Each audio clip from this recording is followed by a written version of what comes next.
अस्सलाम वालेकुम, welcome to glam and cuisine and welcome to another video. तो आज मैं आपके साथ एक और अपना रिव्यू शेयर करने जा रही हूँ ऑर्डिनरी के मोस्ट हाइप्ड प्रोडक्ट्स का।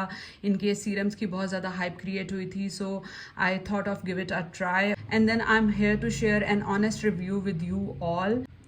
Hope you all are doing good. और अगर अभी तक आप मेरे चैनल पर नए हैं और अभी तक आपने मेरे चैनल को सब्सक्राइब नहीं किया तो डू सब्सक्राइब इट। मेरे चैनल पर आपको देखने को मिलेंगे डिफरेंट शॉपिंग व्लॉग्स, खाने पीने की अच्छी मज़ेदार सी रेसिपीज़, मेकअप की टिप्स एंड ट्रिक्स और डिफरेंट प्रोडक्ट्स के रिव्यूज़, साथ साथ डिफरेंट ट्रैवल व्लॉग्स और साथ ही डिफरेंट ड्रेस डिज़ाइनिंग के ideas. And also follow me on Instagram पे भी मेरे प्रोफाइल का नेम सेम ही है, ग्लैम एंड कुजीन के नाम से। So let's start with it.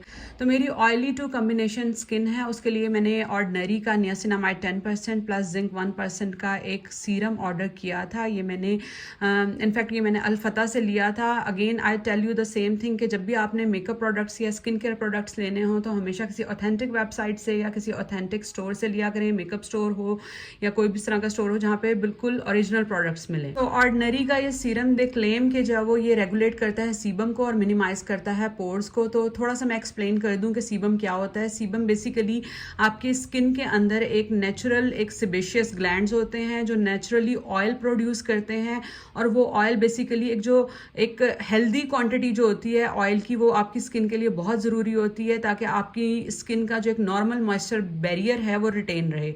वो बैरियर किस लिए ज़रूरी होता है? ताकि जो एक्सटर्नल जितनी भी एनवायरमेंटल कंडीशंस होती हैं, लाइक हीट होती है, लाइक सन होता है, लाइक पोल्यूशन होती है, डस्ट होती है, इन सब से आपकी स्किन को, इंटरनल स्किन को बचाने के लिए वो एक मॉइस्चर बैरियर बहुत ज़रूरी होता है। वो एक ऑयल का हेल्दी बैरियर बहुत ज़रूरी होता है। लेकिन अगर कोई स्किन में कोई प्रॉब्लम आ जाए या आपकी स्किन ओवर वो ऑयल प्रोड्यूस करना शुरू कर दे तो वो फिर दैट लीड्स टू एक्नी, और इसके अलावा पिंपल्स आपकी स्किन पे हो सकते हैं, डिफरेंट और प्रॉब्लम्स हो सकती हैं आपकी स्किन के साथ। तो उस एक सीबम को, उस ऑयल की प्रोडक्शन को एक नॉर्मल लेवल में, एक नॉर्मल लेवल के लिए मेंटेन करने के लिए आपको इस तरह की स्किन केयर करनी बहुत ज़रूरी होती है। लेकिन समटाइम्स कुछ प्रोडक्ट्स ऐसे होते हैं जो आपके नॉर्मल मॉइस्चर बैरियर को डिसरप्ट कर देते हैं और वो भी स्किन के लिए डैमेजिंग होते हैं। तो ये आपको कोई भी स्किन केयर प्रोडक्ट लेने से पहले आपको लाजमी ये थोड़ा सा मेक श्योर कर लिया करें कि ये आपकी स्किन बैरियर के साथ जो है वो हेल्दी बैरियर को मेंटेन रखे, हेल्दी मॉइस्चर बैरियर को मेंटेन रखे। सो अब हम इसका रिव्यू करते हैं। So here comes the ordinary का नियासिनामाइड और जिंक सीरम। पहले मैं आपको इसकी कंसिस्टेंसी दिखा देती हूँ कि इसकी कंसिस्टेंसी कैसी है। तो इसकी कंसिस्टेंसी काफ़ी थिक है और एग वाइट के जैसी इसकी कंसिस्टेंसी है, मतलब अंडे की जो सफ़ेदी होती है ये उसकी तरह का है। सो मैंने इस सीरम को 2.5 मंथ्स यूज़ किया, और जब भी आपने अपने स्किन पे किसी भी प्रोडक्ट के रिजल्ट्स देखने हो तो कम से कम 3 मंथ्स उसको टाइम दें। 3 मंथ्स के बाद उसका एक इफेक्टिव सा रिजल्ट आना शुरू होता है। सो मैंने 2.5 मंथ्स इसको यूज़ किया, लेकिन 1 मंथ के बाद ही मेरी स्किन में जो पोर्स बढ़े हुए थे, स्पेशली मेरी नोज़ के ऊपर और मेरे चिक एरिया में बहुत ज़्यादा पोर्स वाइड ओपन थे। तो 1 मंथ के बाद ही मेरे पोर्स का साइज़ मिनिमाइज होना शुरू हो गया था। मीन्स पोर्स काफ़ी ज़्यादा हद तक कम होने शुरू हो गए थे, और साथ साथ जो वो sebum production means oil production भी काफ़ी हद तक कम होनी शुरू हो गई थी। इसको लगाने का सिंपल तरीका ये है कि आपने अपने फेस को अच्छे से वॉश करना है किसी भी फेस वॉश से, किसी भी क्लिनजर से, और उसके बाद आप इसको अपना मॉइस्चराइज़र लगाएं और उसके ऊपर आप इसको अप्लाई कर सकते हैं, या पहले ये अप्लाई करें और साथ आप मॉइस्चराइज़र अप्लाई करें। लेकिन अगर आप जब भी बाहर जाएं तो आपको सन ब्लॉक लगाना बहुत ज़रूरी है, बिकॉज अदरवाइज इसके उस तरह से रिजल्ट नहीं मिलते।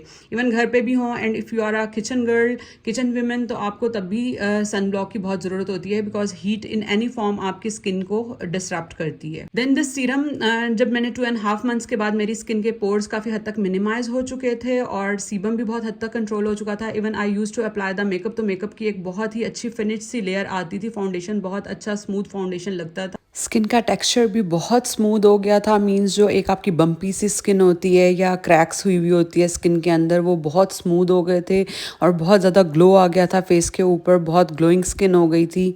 नियासिनामाइड इन क्वांटिटीज़ में बहुत ही माइल्ड होता है और स्किन के ऊपर बिल्कुल भी हार्श नहीं होता।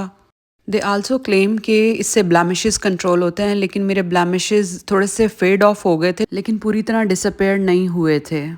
लेकिन इसका मुझे एक बहुत अच्छा फ़ायदा जो नज़र आया इसको यूज़ करने के बाद कि ये आपकी नॉर्मल जो मॉइस्चर बैरियर होता है स्किन का उसको डिस्टर्ब नहीं करता। मीन सिर्फ ये उतना सीबम कंट्रोल करता है जितना रिक्वायर्ड होता है, जो एक्स्ट्रा हमारी स्किन से निकल रहा होता है। मीन जो आपका एक्स्ट्रा ऑयल होता है सिर्फ ये उसको कंट्रोल करेगा, और जो आपका रिक्वायर्ड जितना आपकी स्किन को ज़रूरत है ऑयल की उसको ये रिटेन रखता है। मेरी नोज़ और नोज़ के जो सराउंडिंग में चिक एरिया होता है वहाँ पर वाइट हेड्स का बहुत ज़्यादा इशू था। ब्लैक हेड्स मेरे पहले ही इतने ज़्यादा नहीं थे, लेकिन वाइट हेड्स मेरी नोज़ के ऊपर बहुत ज़्यादा हैं।